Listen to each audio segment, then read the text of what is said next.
bushes. We're going to seal up the cave. Yes, sir.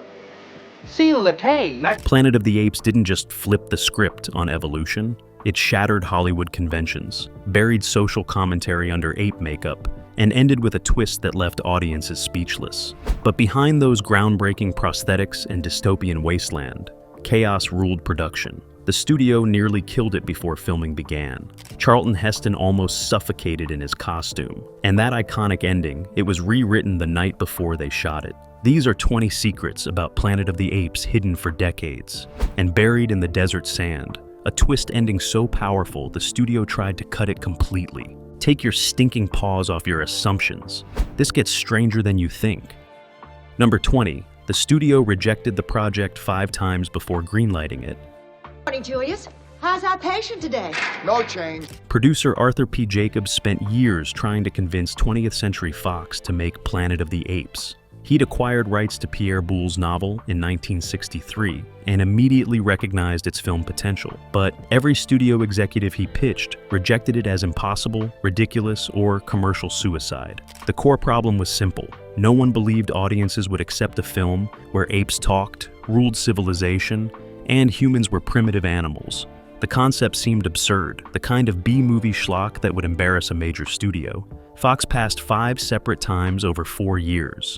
Jacobs refused to quit. He commissioned makeup tests, hired artists to create concept designs, brought in writers to develop the screenplay. Each rejection was followed by new attempts to prove the concept could work. Finally, Jacobs convinced Charlton Heston to commit to the project. Heston's involvement changed everything. He was Hollywood royalty, a legitimate star who could open movies. If Heston believed in Planet of the Apes enough to risk his reputation, maybe the studio was wrong. Fox greenlit the film, but with conditions: limited budget, tight schedule, and control over the ending. They still didn't believe it would succeed, but Heston's participation made the gamble acceptable. Without Jacobs' obsessive persistence through years of rejection, Planet of the Apes would have remained an unfilmed novel, its revolutionary ideas never reaching audiences who would make it a cultural phenomenon.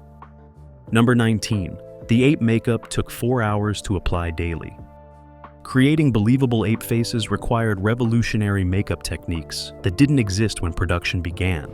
Makeup artist John Chambers spent over a year developing prosthetics that would look realistic, allow actors to speak clearly, and convey emotions through rubber and foam. Each ape mask was custom-made for individual actors, fitting their facial structure precisely. The application process was grueling. Actors arrived at 3 a.m. for makeup that wouldn't be complete until 7 a.m. Chambers and his team applied dozens of separate pieces: forehead, cheeks, nose, chin, each carefully glued and blended. Contact lenses changed eye color. Dental appliances altered mouth shapes. Hair was applied strand by strand in some areas, creating realistic fur texture. The actors couldn't eat normally once the makeup was applied. Drinking required straws. Speaking was difficult until they adjusted to the dental appliances and restricted mouth movement. The makeup was hot, uncomfortable, and claustrophobic. Some actors experienced panic attacks during application, feeling trapped as rubber sealed over their faces. Removing the makeup took nearly as long as applying it, requiring careful dissolving of adhesives to avoid skin damage. By the end of filming, many actors had raw patches, allergic reactions, and permanent sensitivity to the chemicals used, but the results were unprecedented. The apes looked real enough that audiences believed in them, forgot they were watching actors, and accepted the impossible premise. That 4-hour daily torture created movie magic that changed science fiction cinema forever. Number 18. Charlton Heston's nearly suffocated during the burial scene. Fusion. Sarah, really? They can't. Hey, watch out. Here comes number 1. Early in the film, Taylor is buried up to his neck in sand, unable to move or speak, while apes debate his fate. The scene required Charlton Heston to be actually buried in desert sand for hours, while cameras captured different angles. Director Franklin J. Schaffner wanted absolute realism, so Heston was placed in a hole with sand packed tightly around his body up to his chin. The temperature in the Arizona desert where they filmed exceeded 110 degrees. Sand retained heat, creating an oven around Heston's buried body. He couldn't move, couldn't adjust position, could barely breathe as the weight compressed his chest. The makeup covering his face made breathing even more difficult, restricting airflow through nose and mouth. Between takes, crew members would partially excavate him, allowing brief relief before reburying him for the next shot. After several hours, Heston began showing signs of heat exhaustion and oxygen deprivation. His face was flushed, his breathing labored, his responses slower. The set medic insisted they stop filming, that continuing was genuinely dangerous. Schaffner reluctantly agreed, using what footage they'd captured and adjusting the scene to require fewer shots of Heston actually buried. Heston later described it as one of the most physically challenging moments of his career, worse than chariot racing in Ben-Hur, because at least then he could move. The claustrophobia, heat, and restricted breathing created genuine panic he had to control while delivering his performance. That visible discomfort on screen wasn't acting, it was real suffering captured on film. Number 17. The apes spontaneously segregated during lunch breaks. Nothing will grow here. There's just a trace of carbohydrate. Something strange and unsettling happened during production that no one anticipated. During lunch breaks and downtime, the actors would naturally segregate by species. Gorilla actors sat together at one table. Chimpanzee actors gathered at another. Orangutan actors formed their own group. Human actors stayed separate from all ape groups. This wasn't directed or suggested by anyone. It happened organically, unconsciously, and it disturbed everyone once they noticed. The segregation persisted throughout the entire shoot, despite efforts to consciously mix. Actors would intend to sit with different species, then find themselves gravitating back to their designated groups. The makeup somehow created tribal identity stronger than the actors' intentions. Some cast members found it deeply uncomfortable, recognizing they were unconsciously acting out the racial allegory the film was deliberately exploring. Others dismissed it as natural tendency to group with people who shared similar experiences, since different ape species had different makeup challenges and shooting schedules. But director Franklin Schaffner saw it as proof the film was working on a primal level. If the makeup was powerful enough to create actual segregation among actors who knew it was just prosthetics, it would absolutely convince audiences to accept the premise.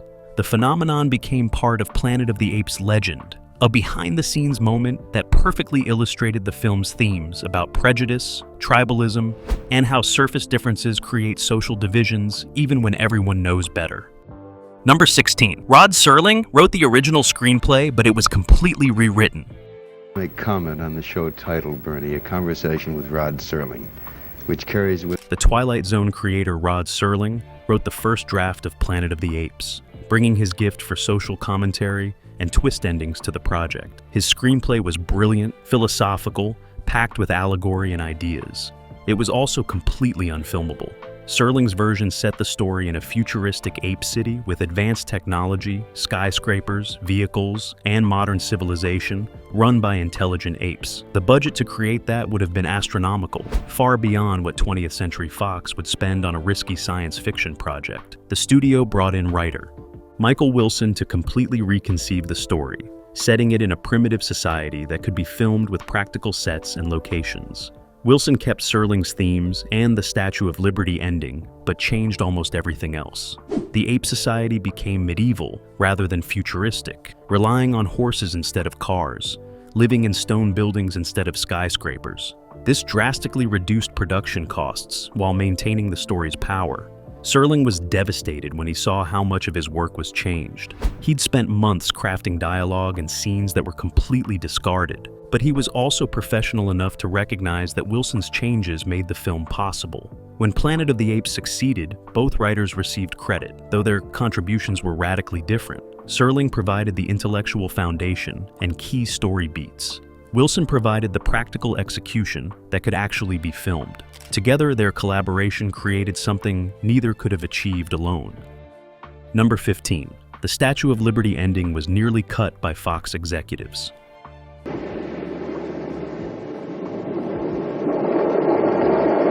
The film's iconic final image, Taylor discovering the destroyed Statue of Liberty and realizing he's been on Earth all along, is considered one of cinema's greatest twist endings. But Fox executives wanted to remove it completely. They argued the ending was too depressing, too nihilistic, that audiences would leave theaters upset rather than satisfied. They wanted Taylor to escape the planet, to find hope rather than devastating realization. They commissioned rewrites showing Taylor and Nova escaping on a spacecraft, leaving the ape planet behind and returning to Earth. Producer Arthur Jacobs and director Franklin Schaffner fought back ferociously.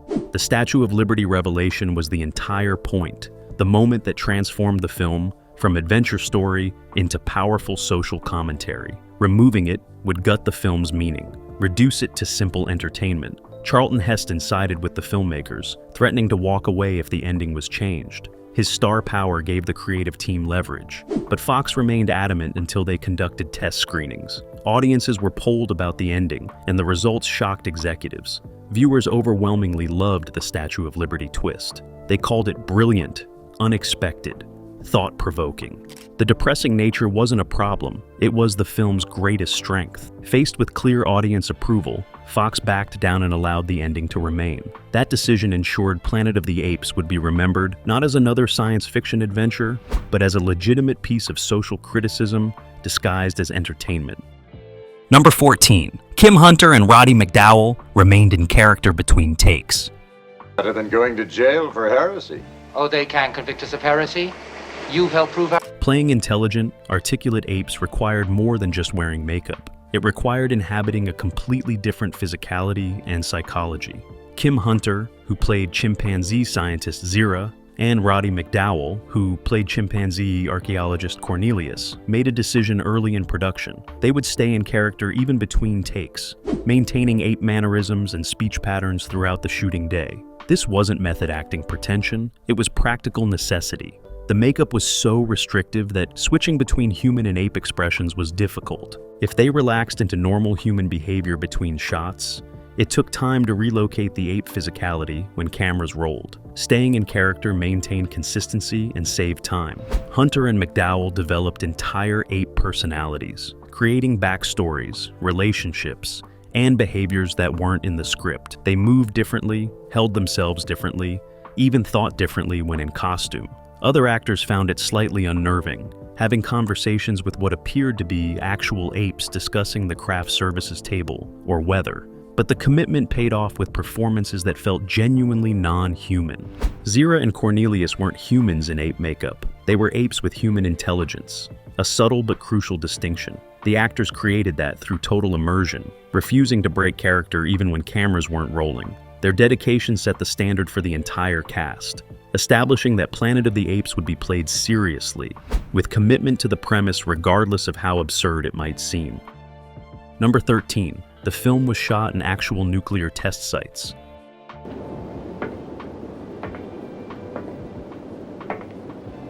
The barren wasteland where the astronauts crash land and encounter the ape civilization wasn't a studio backlot. It was filmed in areas of Arizona and California that had been used for nuclear weapons testing decades earlier. The locations were chosen for their genuinely desolate appearance, landscapes that looked alien and post-apocalyptic without requiring extensive set decoration. But filming in former nuclear test sites created safety concerns that the production largely ignored. By the 1960s, radiation levels had decreased to supposedly safe levels. But safe was relative, and not everyone agreed the areas were truly clean.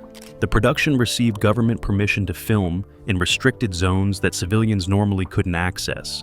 Cast and crew spent weeks in these locations, breathing the dust, touching the soil, drinking water trucked in from outside the area. Some crew members were uneasy about the choice, aware of the location's history, but reassured by official safety declarations. Decades later, several cast and crew members developed cancers and other illnesses, leading to speculation about whether radiation exposure during filming contributed to their health problems. No definitive connection was ever proven, and many factors could explain the illnesses. But the choice to film in nuclear test sites remains controversial in retrospect, a decision that prioritized visual authenticity over potential long-term health consequences. The irony wasn't lost on observers. A film warning about humanity's capacity for self-destruction was filmed in places where humans had literally tested world-ending weapons. Number 12. Charlton Heston worked for scale to get the film made. When Arthur Jacobs finally convinced 20th Century Fox to greenlight Planet of the Apes, the budget was extremely limited. Fox agreed to make the film only if costs stayed under $6 million, a tight constraint for a science fiction epic. The biggest expense would normally be Charlton Heston's salary. As one of Hollywood's top stars fresh off Ben-Hur, he commanded over $1 million per film. That alone would consume a sixth of the entire budget. Heston made an extraordinary decision. He agreed to work for scale, the minimum payment required by Screen Actors Guild rules, approximately $75,000. He believed in the project enough to sacrifice his normal fee, recognizing that his expensive participation might kill the film before it started. Instead of a large upfront salary, Heston negotiated for a percentage of profits. If the film succeeded, he'd make money. If it failed, he'd have worked cheap on a flop. The gamble paid off spectacularly. Planet of the Apes grossed over $32 million domestically, making it one of 1968's biggest hits. Heston's profit participation eventually earned him far more than his usual salary would have, but that wasn't guaranteed when he made the deal. He risked significant income because he believed in the film's potential and wanted to see it made. That sacrifice demonstrated commitment that went beyond acting. Heston became a true collaborator, someone with genuine financial stake in the production's success, aligning his interests with the filmmakers rather than just collecting a paycheck. Number 11. The guerrilla soldiers were played by professional stuntmen, not actors. The guerrilla cast in Planet of the Apes represents the military and police, aggressive enforcers of ape society's rules. These roles required physicality and intimidation that traditional actors couldn't provide. Director Franklin Schaffner made the decision to cast professional stuntmen and athletes as guerrillas instead of trained actors. These were men who understood combat choreography, could move powerfully, and projected genuine threat. The choice created an interesting dynamic on set. The guerrilla performers couldn't deliver dialogue with the same skill as trained actors, so their roles were written with minimal speaking. They expressed themselves through action, movement, and presence rather than words. This actually enhanced their menacing quality, making gorillas seem more primitive and violent compared to the articulate chimpanzees and orangutans. The stuntmen brought authentic physicality to fight scenes, making the violence feel real rather than choreographed. When gorillas attacked humans or confronted other apes, the power and aggression was genuine, performed by men who knew how to sell physical conflict convincingly. Some actors found the stuntmen intimidating even off camera. These were large, powerful men who maintained guerrilla aggression even during breaks, staying in character to maintain continuity. The choice to use stuntmen established visual hierarchy within ape society. Chimpanzees moved with intelligence and curiosity. Orangutans moved with deliberate wisdom. Gorillas moved with brutal efficiency. That physical distinction, created by casting choices rather than just makeup, helped audiences instantly understand ape social structure without exposition. Number 10. The Forbidden Zone was California's Lake Powell. The mysterious Forbidden Zone, the desolate area where apes fear to venture and ancient secrets are buried, was filmed at Lake Powell on the Arizona-Utah border and Glen Canyon. The production chose this location for its otherworldly rock formations and barren landscapes that looked genuinely alien. But filming there presented enormous logistical challenges. The remote location required transporting hundreds of cast and crew members, equipment, makeup supplies, and costumes to an area with minimal infrastructure. Temperatures soared above 115 degrees during the day, making the heavy ape makeup nearly unbearable. Several actors collapsed from heat exhaustion and had to be treated by medics before returning to work. The heat also affected the makeup itself. Prosthetics would start melting and peeling off faces, requiring constant repairs and reapplication. Adhesives failed in the extreme temperatures, causing pieces to literally fall off during takes. Makeup artists worked frantically between shots, re-gluing, blending, and praying everything would hold together long enough to finish scenes. The hardest part was the final sequence at the Statue of Liberty. That wasn't actually filmed at Lake Powell, but at a beach in Malibu, California, where a partial Statue of Liberty was buried in sand. The production had to match the two locations visually, making a California beach look like it belonged in the same world as Arizona desert. Through careful cinematography and color grading, they succeeded, creating seamless geography from completely different places. The Forbidden Zone became one of cinema's most memorable locations, a place of dread and revelation that existed only through clever editing. Number 9. Maurice Evans designed his own orangutan character's personality. Hush, you're a man.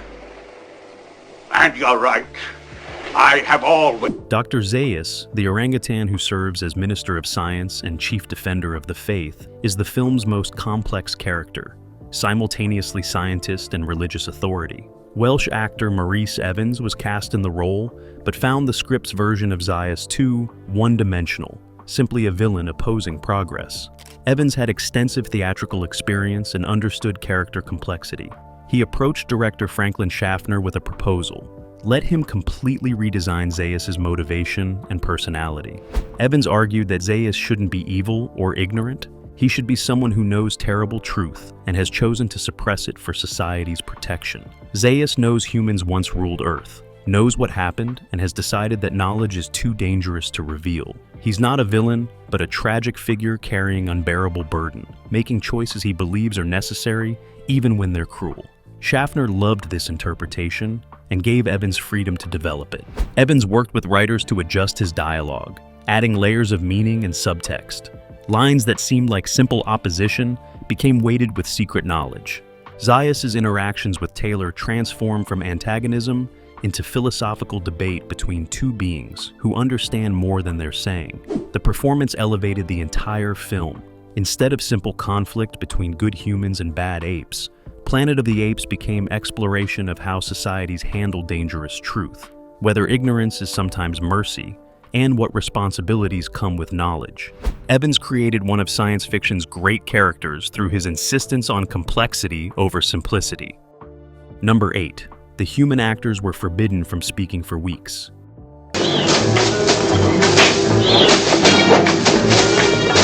To create the film's reality, where humans are primitive and mute, director Franklin Schaffner made an unusual demand. All actors playing humans, except Charlton Heston, whose character retained speech, were required to remain silent, not just during filming, but throughout the entire production period. Even off-camera, during breaks, at meals, they couldn't speak. This wasn't cruel whim. Schaffner believed that if human actors chatted normally between takes, it would be visible on screen. Their comfort with speech would show in their postures, expressions, and movements. To play genuinely nonverbal humans, they needed to experience extended periods without language. The silent actors developed alternative communication methods. They used gestures, facial expressions, and physical contact to convey meaning. Some found it liberating, discovering how much could be expressed without words. Others found it incredibly frustrating, feeling isolated even surrounded by people. The actress playing Nova, Linda Harrison, went weeks without speaking during filming. She communicated entirely through looks and touches, creating a performance of pure physicality and emotion. When her character finally screams Taylor's name at the film's climax, it was the first word Harrison had spoken in nearly a month of shooting. That release of voice carried genuine emotional weight because it was real for the actress. The enforced silence created authentic performances that couldn't be achieved through acting technique alone. The human character's no-verbal nature felt genuine because the actors had genuinely lived without speech, experiencing the limitation rather than just pretending. Number 7. John Chambers created the makeup for free to prove it could work.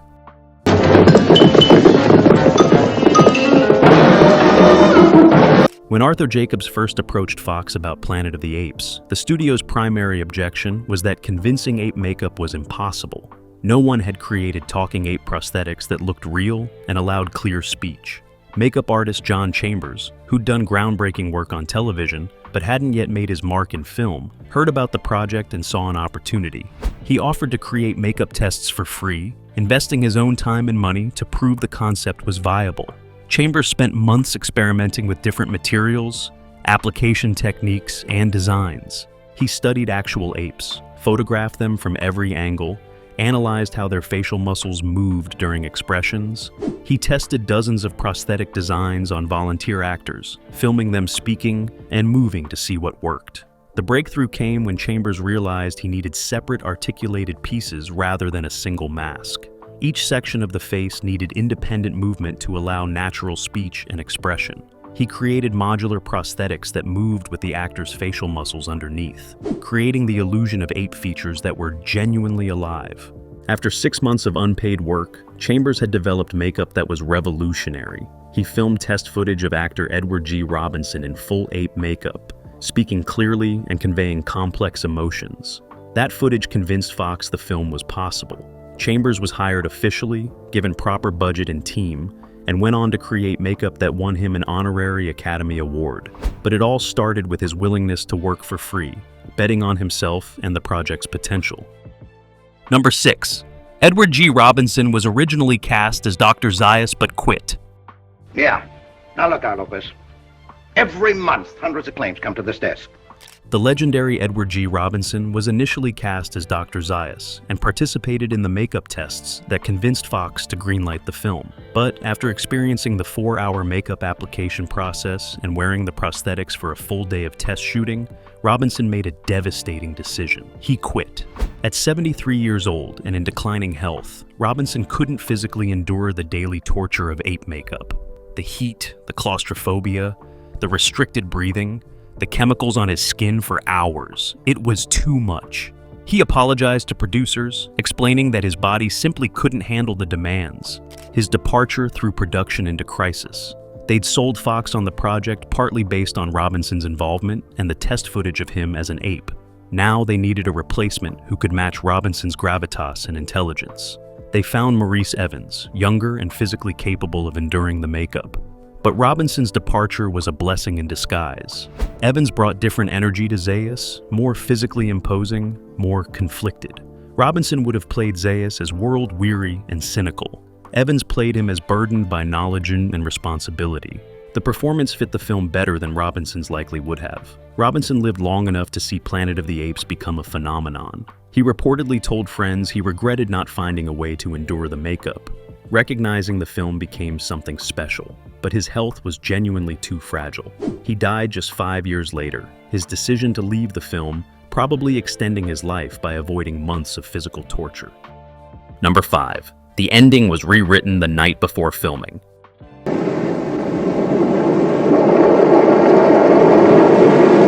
The Statue of Liberty reveal existed in Rod Serling's original script and survived Michael Wilson's rewrite. But the specific dialogue and Taylor's final reaction were never quite right. Multiple versions were written, tested, and rejected.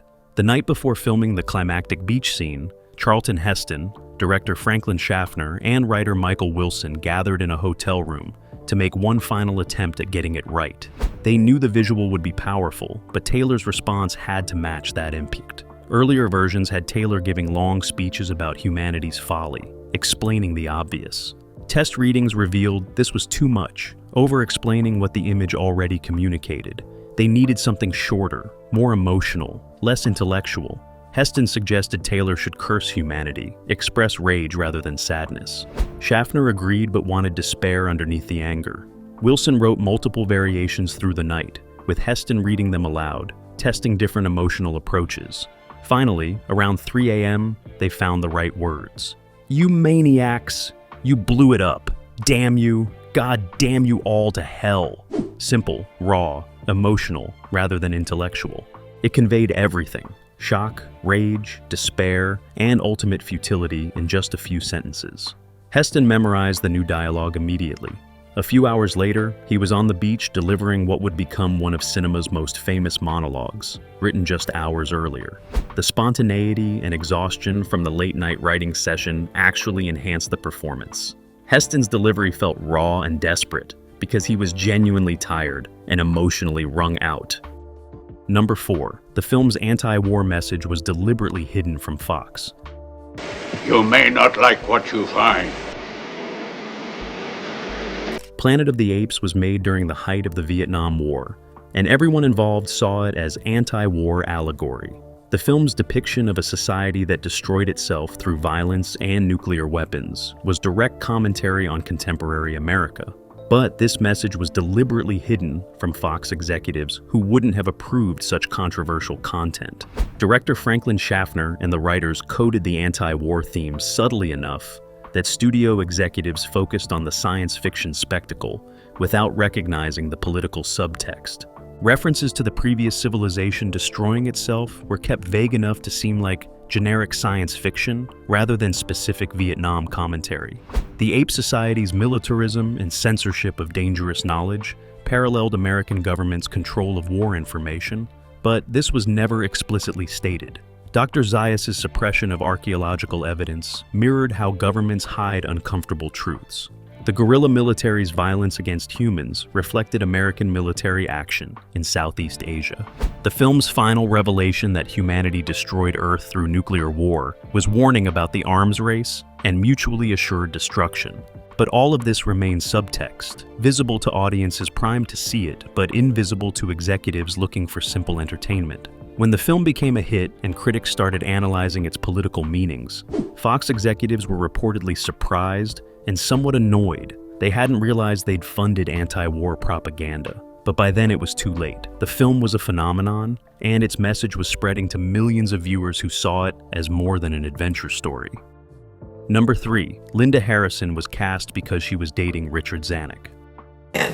Yeah, that was one with Walter Matthau? Yes. Very cool.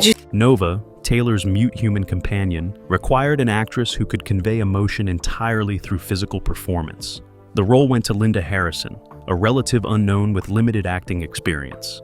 Her casting had nothing to do with talent or audition. She got the role because she was dating Richard Zanuck, head of production at 20th Century Fox, and son of studio chief Daryl Zanuck. It was nepotism, pure and simple. Harrison herself later admitted she was unqualified and uncomfortable with how she got the job. Other actresses had auditioned, several with more experience and stronger performances. But Zanuck wanted Harrison in the film, and what the studio head's son wanted, he got. The casting created resentment among other actors who had earned their roles through talent.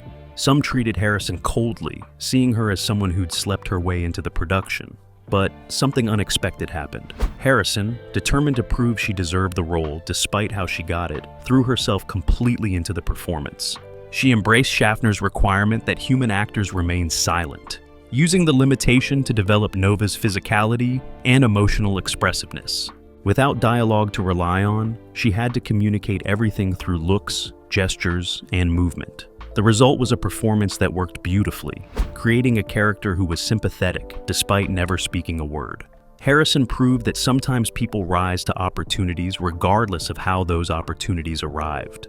She got the job through connections, but she kept it through commitment and hard work, turning potential embarrassment into legitimate achievement. Number 2, the ape masks cost more than some entire films.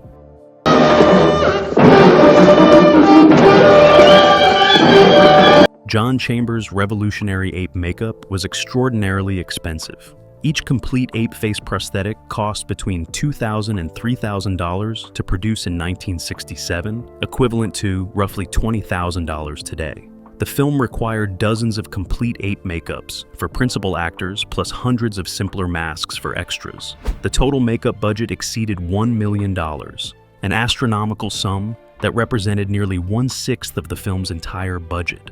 Some B-movies were made for less than Planet of the Apes, spent just on prosthetics. Fox executives were horrified when they saw the makeup costs, but had already committed to the production. Chambers argued that cheap makeup would destroy the film, that audiences would laugh at unconvincing apes no matter how good the story was. He insisted every dollar was necessary to create believable non-human characters. The investment paid off spectacularly. The makeup was so convincing that audiences completely accepted apes as intelligent beings, forgot they were watching actors in prosthetics. That suspension of disbelief was essential to the film's success and impossible without the expensive, detailed makeup. Modern CGI can create realistic apes for similar adjusted costs, but there's something tangible about practical makeup that digital effects struggle to match. The apes in Planet of the Apes feel present, real, because they genuinely existed in physical space. Actors could touch them, interact with actual faces rather than tennis balls on sticks. That authentic physicality, purchased through enormous expense, gave the film lasting power that cheaper alternatives never could have achieved. Number 1. Charlton Heston improvised the film's most famous line. I had on a new orange tracksuit, which may have been a mistake. "Get your stinking paws off me, you damn dirty ape," is one of cinema's most quoted lines, instantly recognizable even to people who've never seen Planet of the Apes. It's the moment Taylor first speaks, shocking the apes who believed humans were incapable of speech. The line defined the film's tone, combining contempt, defiance, and species prejudice in one perfect sentence. But it wasn't in the script. The original screenplay had Taylor's first words as simple and direct. "Take your hands off me. Functional, but forgettable." During filming of the scene where guerrilla soldiers capture Taylor, Charlton Heston felt the scripted line was too weak for such a crucial moment. This was the film's turning point, the instant that changed everything. It needed something stronger, more emotionally charged. Between takes, Heston worked on alternatives, trying different phrasings that conveyed Taylor's rage and disgust. When cameras rolled, instead of saying the scripted line, he delivered, "Get your stinking paws off me, you damn dirty ape." The raw contempt and visceral revulsion in his delivery shocked everyone on set. Director Franklin Schaffner immediately knew they had something special. He called for additional takes with the scripted line, but kept coming back to Heston's improvisation. In editing, there was never any question which version to use. The improvised line was infinitely better, carrying emotional weight the original lacked. Heston's instinct for what the moment needed, his willingness to abandon the script and trust his judgment, gave Planet of the Apes its most iconic moment, proving that sometimes the best writing happens not in screenplay development, but in the heat of performance. Planet of the Apes didn't just imagine a world ruled by apes. It held up a mirror to humanity and dared us to look at our reflection. The secrets revealed that creating the impossible required sacrifice, vision, and artists willing to endure hell for their craft. If this journey evolved your thinking, hit like, subscribe, and tell us which secret blew your mind. Thanks for watching. And remember, sometimes the greatest truths are buried beneath the surface, waiting to be discovered.